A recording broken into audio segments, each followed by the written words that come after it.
সকলোলৈকে ভোগালী বিহুৰ ওলগ জনাইছোঁ। হেপী বিহু। আজি ভোগালীৰ এটি কোমল ৰাতিপুৱা, কি ধুনীয়া কুঁৱলী পৰিছে, চাৰিওফালে কুঁৱলী। এয়া হৈছে আমাৰ গাঁৱৰ পৰিৱেশ। আমি আছোঁ মৰিগাঁৱত আৰু এয়া মৰ্ণিং ৱাক কৰিব আহিছোঁ বিহুৰ দিনা পুৱাই। ইমান ধুনীয়া। এইফালে এয়া হাঁহৰ গঁৰাল আছে, কুকুৰাৰ গঁৰাল আছে, খুব চাউণ্ড কৰিছে হাঁহ কুকুৰা। ৰাতিপুৱা সময় হৈছে আৰু আমি মৰ্ণিং ৱাক কৰিব আহিছোঁ।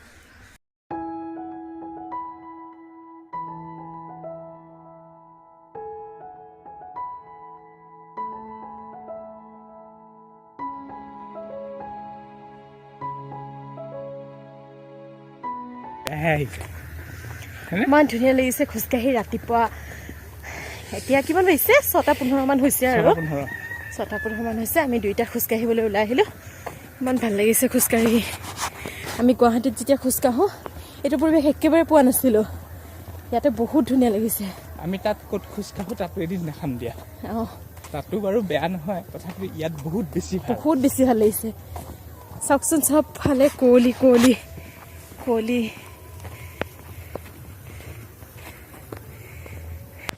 এইফালে বগৰী এজোপা ইমান ধুনীয়াকৈ তলতে পকি আছে। তো ভাবিলোঁ আমি কেইটামান ছিঙি নিয়ে ভাল। পকি আছে নদীখন, পকিছে, খুব বেছি পকা নাই তথাপিতো। অঁ, খুন্দি ধুনীয়াকৈ খাই ভাল লাগিব। আৰু এজোপা আছে নহয়, আগত সিজোৱাটো পাৰিম দেই।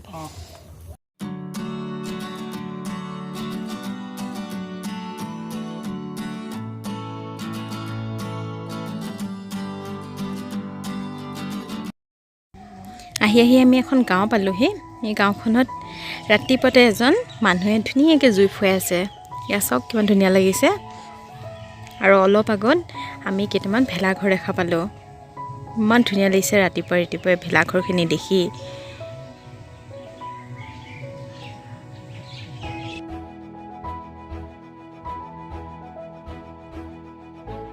ইমান বেছি ধুনীয়া লাগিছে নহয় গাঁৱৰ পৰিৱেশ। গুৱাহাটীত খোজকঢ়া আৰু ইয়াত খোজকঢ়া একদম ফাৰ্ষ্ট ডিফাৰেঞ্চ কৈছোঁ। ইমান বেছি ভাল লাগিছে। চবফালে গাঁও গাঁও গাঁও আৰু সৰু বাচ্ছা আৰু ভেলাঘৰ। ইমান ধুনীয়া লাগিছে নহয়, বঢ়িয়া লাগিছে।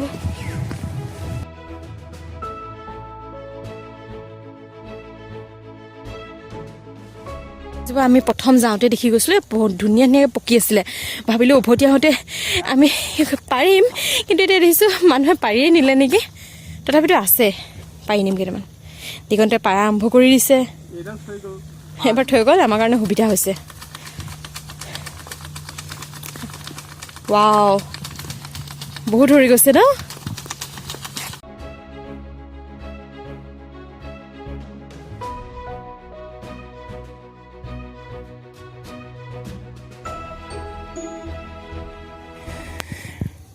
মই বগৰী পাৰি দিলোঁ। এতিয়া এয়া দীপাশ্ৰীয়ে বুটলিব লৈছে।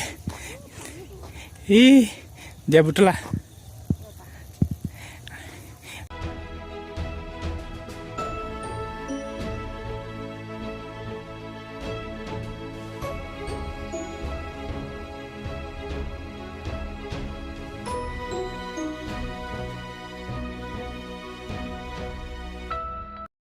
আৰু আমি ঘৰ পাই দেখোঁ যে মায়ে চুঙাত চুঙা চাউল ভৰাই আছে, মানে চুঙা পিঠা হৈ যাব। কি মজা!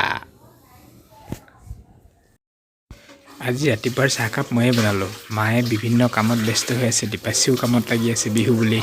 ইয়াত আছে তিল পিঠা, লাড়ু, ঘিলা পিঠা, তাৰপিছত এইটো কি আছিলে, চাউল ভৰোৱা বাঁহৰ চুঙাকেইটাই দেউতাই খোপাকেইটা টান কৰি দিছে, ধান খেৰৰে খোপা দিছে। আৰু এয়া বৰা চাউল পানীত তিয়াই থৈ দিছিলে ৰাতিটো, আৰু ৰাতিপুৱা টুকি পেলাই বাঁহৰ চুঙাত ভৰোৱা হৈছে।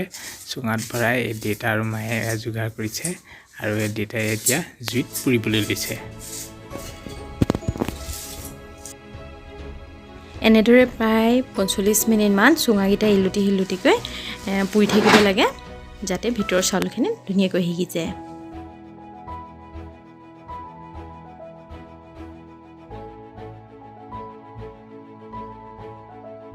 বিহু বুলি ঘৰত মা দেউতাক সেৱা কৰা হয়, ডাঙৰক সেৱা কৰা হয়।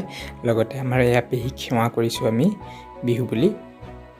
তাৰপিছত এইবোৰ হৈছে আমাৰ সকলোৰে পৰম্পৰা। তাৰপিছত এইবাৰ এয়া আমাৰ ভেলাঘৰ। এই ভেলাঘৰৰ বাকৰিতে আমি উৰুকাৰ নিশা সকলোৱে মিলি ভোজ ভাত খাইছিলোঁ আৰু অলপ পিছতে এই ভেলাঘৰটো জ্বলাই দিয়া হ'ব। আমাৰ ইয়াত আৰু বেলেগে মেজি সজা নহয়, এই ভেলাঘৰটোৱে জ্বলাই দিয়া হয়। জ্বলোৱাৰ আগত এই গাঁৱৰ বয়োজ্যেষ্ঠসকলে নাম প্ৰসংগ কৰিছে আৰু নাম গোৱাৰ পিছত, নাম গাই শেষ হোৱাৰ পিছত সকলোৱে প্ৰসাদ খাব আৰু লগতে ভেলাঘৰটো জ্বলাই দিব। এতিয়া এয়া দুপৰীয়া সময়। এয়া ভেলাঘৰত জুই দিবলৈ লৈছে গাঁৱৰ বয়সীয়াল লোকসকলে আৰু আমিও এই মুহূৰ্তত সদায়েই থাকোঁ। এয়া জুই দিয়া আৰম্ভ কৰিছে আৰু সকলোৱে অগ্নিসেৱা কৰিছিল।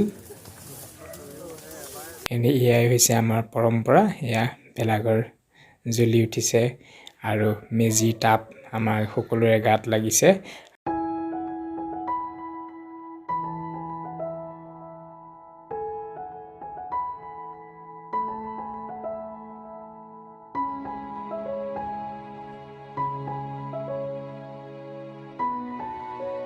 ভোগালী বিহুৰ আন্তৰিক শুভকামনা যাচিলোঁ।